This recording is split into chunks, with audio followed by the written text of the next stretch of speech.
yun ang graduation na yun. Very impressive. Lalo na yung isang kasama mo. Kasama ko. Grabe ng speech. Pagod sa puso. Talagang nagsumikap siya makagraduate. I'm proud of him. Sa kanya na? Sa akin hindi. Siyempre proud ako sa'yo. Yung kahit hindi ka nag-college, pinusti mong tapusin ang apat na buwan. Na yung C4TP ng DSWD, yung Cash for Training Project. Alam mo, ang bilis ng panahon ano? Na pala. Dati, problema lang ako kung anong trabaho ang pwede kong pasukan. Kasi, nga, di naman ako nag-college. Pero ngayon, no? Hindi ka nila pwedeng hamakin. Dahil sa yung certificate mo yan, makita mo yan, nakuha mo to sa TESDA, mabilis ka nang makakahanap ng trabaho. Pero, hindi na ako maghahanap ng trabaho. Pati ka maghahanap ng trabaho. Sayang naman yung tinapos mo yan.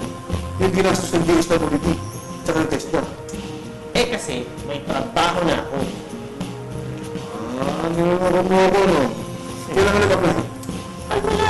Alam mo kasi, nagkaroon ng job fair after ng graduation namin. Ayun na lang. Nag-apply ako at yun, pasok.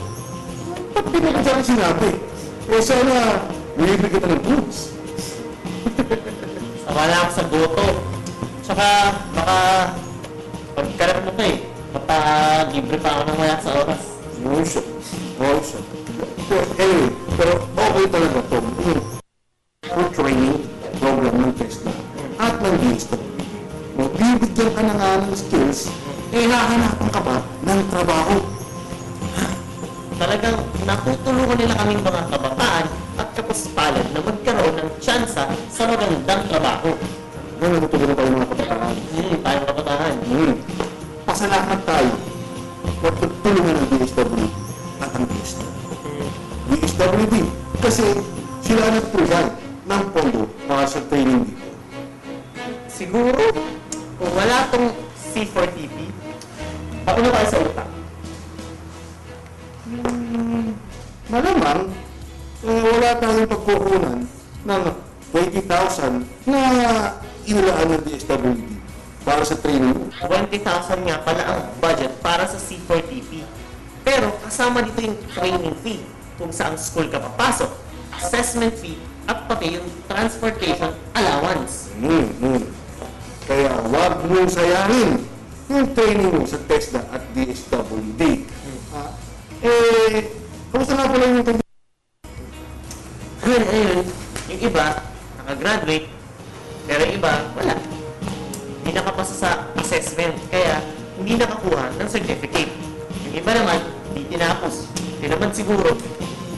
Sayang naman, no? Dapat pagsabihan mo yung mga kaibigan mo yan. Sa kanyang pagkakataon, mahirap humanap ng trabaho kung walang skills. Alam mo yun nga, matagal ko nang sinasabi sa kanila eh. Wala silang laban sa mga college graduates. Lalo na sa paghanap ng trabaho. Sa bagay, no? Desisyon naman nila yan. Wala tayong magagawa dyan. Pero huwag silang magre-reklamo pag nahirapan sila. No? Ayun na, binigyan sila ng chance. Tinanggihan pa. Ano? Kaya na nga natin sila. Painitin mo pa ulo ko eh. Timplahan na lang kita ng specialty ko na natutunan ko sa bartending. Wow! Bartending! Okay yun ah! Pero lahat ba kayo gumamit ng bartending? Hindi, kasi yung mga nasa 30 kami eh. Yung iba, automotive, computer hardware, services, welding, kilo and mga massage, at marami pang iba. Teka. Dahil yung sinabi, nauuhaw ako. Easy! Tara na, dali.